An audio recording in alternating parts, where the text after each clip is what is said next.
Hoy toca analizar el MSI Mag 345 CQR, un monitor ultrawide curvo de 34 pulgadas con una resolución 1440p, frecuencia máxima de 180 Hz y un tiempo de respuesta de 5 milisegundos con el overdrive al máximo. Tiene un panel VA con curvatura 1000R, compatibilidad con FreeSync Premium y soporte para G-Sync, buena cobertura de color y funciones como MPRT y 3 niveles de overdrive. Vamos a calibrarlo, ver el brillo, el color, ver el rendimiento en profundidad tanto de PC como de consola y lo voy a comparar también con otros monitores similares de la misma gama. Visto por 329 euros. Empezamos. Tiene un diseño bastante limpio con un acabado en negro mate con marcos delgados. La pantalla tiene curvatura 1000R, quizás un poco pronunciada, pero si estás centrado a 1 metro no sentirás distorsión visual en los bordes. La base en forma de V tiene refuerzos metálicos y es amplia, pero teniendo en cuenta que pesa casi 8 kilos, es lo que se necesita para mantener este panel curvo estable. En la parte de atrás hay iluminación ARGB que tampoco se nota mucho, el logo de MSI y tiene además una apertura para meter los cables en el brazo. Tiene un ajuste de altura de 10 centímetros, una inclinación de -5 a 20 grados y un giro lateral de -30 a 30 grados. Al ser ultrawide con este tamaño no tiene rotación vertical y puedes montarlo en un brazo con soporte BESA 100%. Este MSI tiene un panel VA curvo de 34 pulgadas con resolución 3440 x 1440 píxeles y una relación de aspecto nativa de 21/9. Con la curvatura 1000R la experiencia en los juegos y para productividad es bastante buena. Tiene un acabado mate que ayuda con los reflejos en habitaciones que entra más luz. El contraste medido del monitor es de 2700 a 1 y se nota sobre todo en las escenas oscuras, en los detalles en las sombras, superando a otros IPS que tienen un contraste menor. Los ángulos de visión son decentes. Como suele pasar en los VA, se pierde saturación y cambios de tono en los bordes, sobre todo y en las esquinas. Hay que decir que la curvatura 1000R mejora la degradación de color y contraste respecto a otros paneles ultrawide, pero para verlo lo mejor posible es mejor estar a 1 metro del centro. De fábrica la calibración es aceptable, un gamma promedio de 2.1 ligeramente por debajo del estándar, temperatura color 6840 Kelvin ligeramente más fría del estándar, el balance de grises es aceptable pero hay una ligera tendencia a elevar los tonos oscuros y un delta E promedio de 1.56. Después de calibrarlo el balance de grises tiene buena estabilidad en tonos medios y altos pero ligeras desviaciones en sombras bajas, la gamma se mantiene en 2.2 en la mayor parte del rango, la temperatura de color es casi perfecta con una mínima tendencia al frío en los niveles más oscuros y el gamut tiene buena cobertura y precisión de color, con solo pequeñas desviaciones en algunos tonos. La cobertura de color medida es de 99.4 sRGB, 79.6 Adobe RGB y 87.2 DCI-P3. Al usar otra corrección sí que es verdad que en la calibración me ha salido el 84% Adobe RGB y 90% casi DCI-P3. Para gaming y contenido multimedia el monitor va bastante fino, la verdad. Una vez ya está calibrado obviamente, pero las coberturas como has visto para edición gráfica avanzada no va a ser lo adecuado, sobre todo cuando necesitas mucha precisión de color. Y esto lo se va a notar sobre todo en los tonos verdes, en los rojos que no se ven como se debería. Pero ya te digo que para el día a día y gaming y multimedia va muy fino. En el menú tienes el modo sRGB que limita los colores a este espacio, pero no me ha gustado porque parece que los colores no son tan precisos, además de no poder ajustar los colores ni cambios en el gamma. Te dejaré el perfil ICC calibrado para trabajar con la gama completa del monitor. El brillo máximo SDR medido es de 378 nits en ventana completa. Se mantiene bastante uniforme en las diferentes ventanas, aunque puede variar algo en mi modelo por los patrones de ventana que estaban algo estirados. Y el brillo mínimo es suficiente. Comparando con otros ultrawide que son de 34 pulgadas, misma resolución, incluso el mismo panel, excepto 2 IPS, se mantiene en un nivel estándar medio. El brillo en HDR es algo limitado, mejoraría si tuviera local dimming y se mantiene bastante estable como puedes ver. Comparando con los modelos anteriores se sitúa un poco por debajo de la media. Y ocurre lo mismo con el brillo en escena real de contenido HDR. Aunque el brillo en HDR no está mal, no tiene como tal certificado HDR, aunque obviamente lo soporta, es básico. Si tuviera por ejemplo un HDR 400, pues se notaría bastante más. Usuario, que es el que estoy personalizando, el FPS, el Racing, RTS y RPG. Jugando en PC la experiencia la verdad que es bastante fluida, pero es verdad que hay smearing en zonas más oscuras, sobre todo cuando hay escenas con mucho contraste. Aunque lo que me ha gustado es la experiencia de juego súper inmersiva, y sobre todo en los juegos que aprovechan la relación de aspecto de 21/9 que es nativa.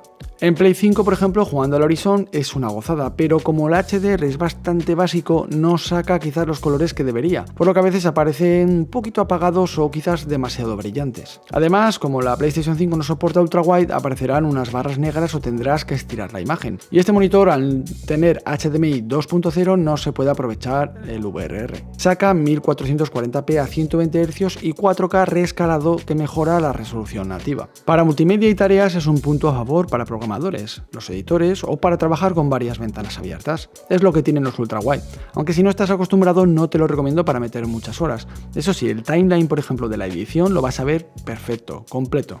Aunque el monitor se anuncia con un tiempo de respuesta a 1 milisegundo MPRT, los resultados son diferentes. Tiene 3 niveles de overdrive: normal, rápido y súper rápido. Con el overdrive en normal el tiempo de respuesta ronda más o menos los 9 milisegundos. En rápido me han salido varios valores. Bueno, aquí aparecen unos 9 milisegundos también, pero en otra me da unos 7.4 milisegundos. La verdad que me ha costado medir bien con la herramienta por el panel curvo. Y ya en el nivel más rápido, súper rápido, entre 5 y 6 milisegundos, pues me ha pasado lo mismo, que eso es lo que daría, aunque se aprecia el overshot, sobre todo en escenas con mucho contraste y en las texturas. Como puedes ver, ahí aparecen ya errores. Si juegas a nivel competitivo no te lo recomiendo. Con el overdrive al máximo, el smearing se nota y además el overshot puede llegar a ser un poco molesto. El monitor es compatible con FreeShine y G-Shine, aunque no esté certificado lo soporta, y hay parpadeo visible. De hecho, el VRR reduce el tearing y stuttering en juegos cuando los frames son estables. Pero tiene ghosting y lo notarás en escenas, pues por ejemplo, que son oscuras y que tienen alto contraste. El overdrive en nivel rápido ayuda a reducir el ghosting, pero el nivel más rápido sí que crea overshot y ahí se van a notar ya esos halos brillantes. Eso sí, tiene MPRT, como decía, para reducir el desenfoque de movimiento, pero con matices.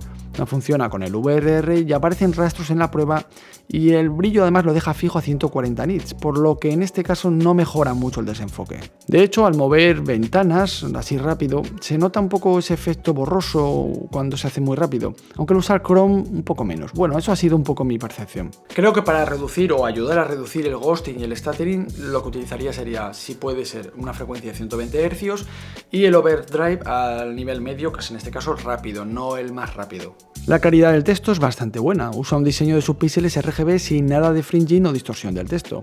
Y eso que son 34 pulgadas con resolución 1440p, que esto da una densidad de píxeles de 110 ppi. Es un valor relativamente alto para ver el texto nítido.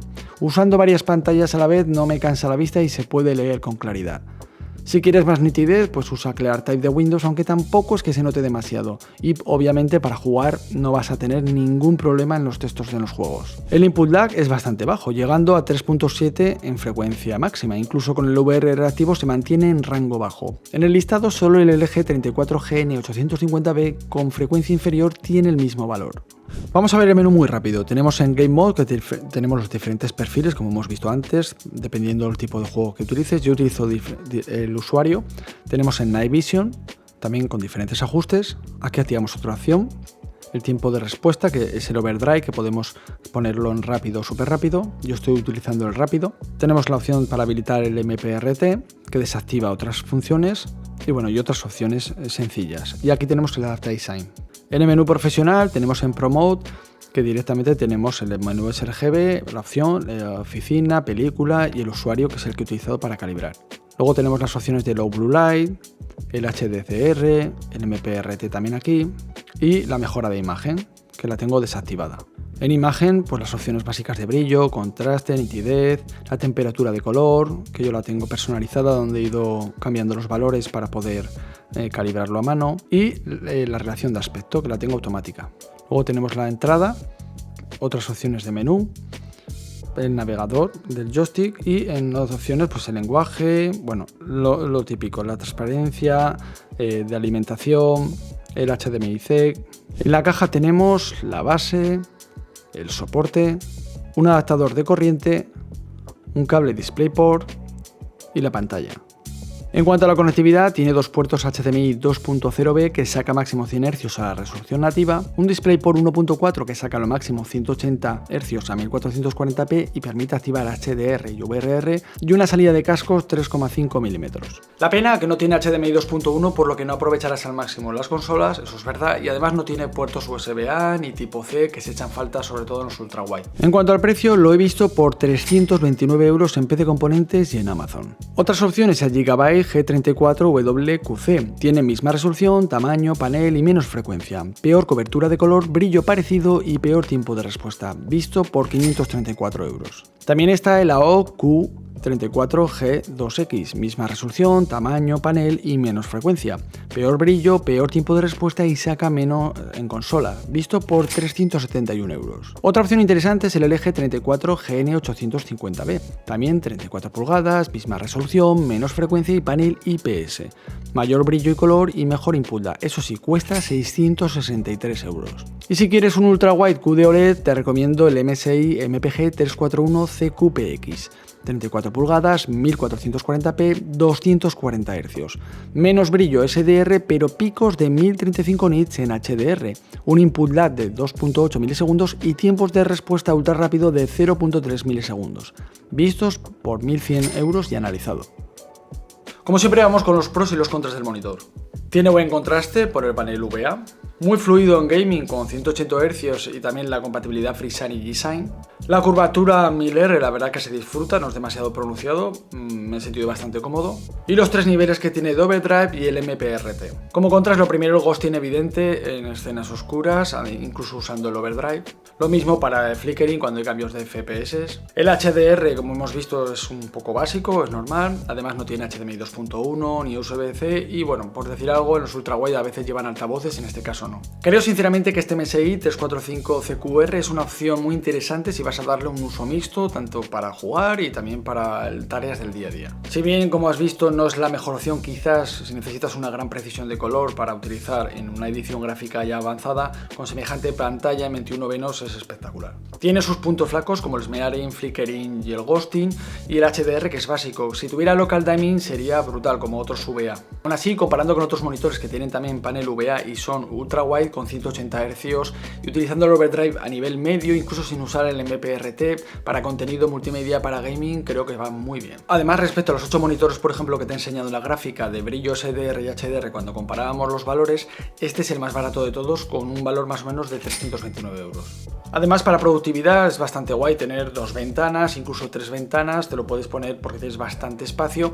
Y es verdad que muchas aplicaciones, juegos, películas no están hechas en 21 venos, en ese formato, esa relación de aspecto, pero y se puede estirar la imagen. A veces esas franjas negras, como suele pasar en los ultrawide, puede ser un poco molesta si no tienes costumbre, pero es verdad que cada vez más te puedes adaptar, pues incluso con una extensión que sirve para estirar un poquito y que se adapta a 21 venos, y también hay juegos y películas obviamente que están en ese formato, en esa relación de aspecto 21 venos. Y aunque es verdad que se pueden ver a veces distorsiones en las líneas rectas, a veces, teniendo en cuenta que es un ultrawide y que es panel VA, pues obviamente, por ejemplo, los ángulos de visión no van a ser los mejores. En este caso yo creo que lo mejor es utilizar estos monitores no como secundario como tal, sino como principal, y si acaso pues poner uno arriba, porque los ángulos de visión obviamente los horizontales se nota bastante. Y nada más, espero que esta review te haya servido. Cualquier duda me la dejas en los comentarios, y si tienes un monitor que es ultra wide, también panel VA, IPS es igual, me gustaría saber un poco pues tu experiencia, el modelo que has tenido, y así poder tener más referencias y testar nuevos productos para enseñar a la comunidad. Eso sí, te invito a que te suscribas al canal para que sigas viendo estas reviews de monitores. Si crees que me dejo algo, que debería hablar sobre algo concreto en los monitores, me gustaría saberlo, de verdad te lo agradecería. Y te invito también que te unas al grupo de Telegram, donde voy colgando pues los perfiles CC calibrados de este monitor y muchos más que voy analizando, y sobre todo las ofertas que voy viendo de estos monitores, como en este caso, que 329 € para ser ultra wide de estas características creo que está bastante bien. Como siempre, muchísimas gracias de verdad por estar ahí, un abrazo y hasta la próxima.